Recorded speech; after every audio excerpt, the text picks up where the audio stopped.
উন্নত স্বাস্থ্যসেবা গ্রাম পর্যায়ে বিস্তৃত করতে দেশের প্রতিটি ইউনিয়নে স্বাস্থ্যসেবা ইউনিট স্থাপন করতে চায় সরকার। এমন কথা জানিয়েছেন প্রধানমন্ত্রী তারেক রহমান।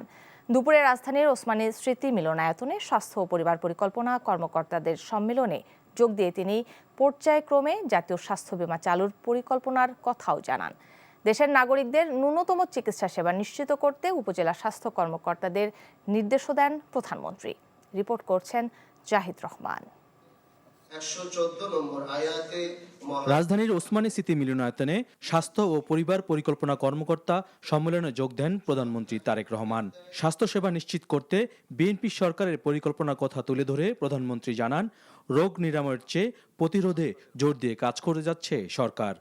সারা দেশে শিশুদেরকে হামের টিকা না দেওয়ার ফলে বিগত ইমিডিয়েট দুটি সরকারের জীবন বিনাশী ব্যর্থতা মনে হয় ক্ষমাহীন অপরাধ। দুঃখজনক হলেও সত্য, বর্তমানে বিশেষজ্ঞ চিকিৎসক, বিশেষায়িত হাসপাতাল অথবা উন্নত ল্যাব প্রায় সবকিছুই শহর কেন্দ্রিক। শহর এবং গ্রাম অঞ্চলে স্বাস্থ্যসেবা প্রাপ্তির ক্ষেত্রে বৈষম্য দূর করা বর্তমান সরকারের অন্যতম একটি প্রায়োরিটি। মানবিক, কার্যকর ও জবাবদিহিমূলক স্বাস্থ্যসেবা গড়ে তোলার আহ্বান জানান প্রধানমন্ত্রী।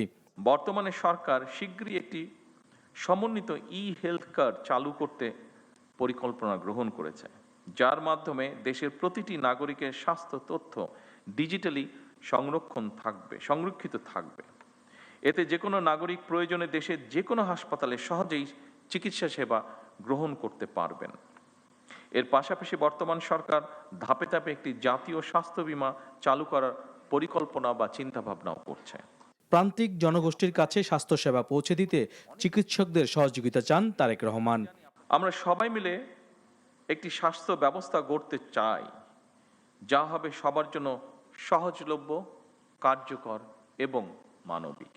যুক্তরাজ্যের ন্যাশনাল হেলথ সার্ভিস NHS এর জেনারেল প্র্যাকটিশিয়ান জিপির আদলে প্রতিটি উপজেলা এবং পর্যায়ক্রমে প্রতিটি ইউনিয়নে একটি করে প্রাথমিক স্বাস্থ্য সেবা ইউনিট স্থাপন করা যায় কিনা সেটি আমাদের চিন্তাভাবনার মধ্যে রয়েছে।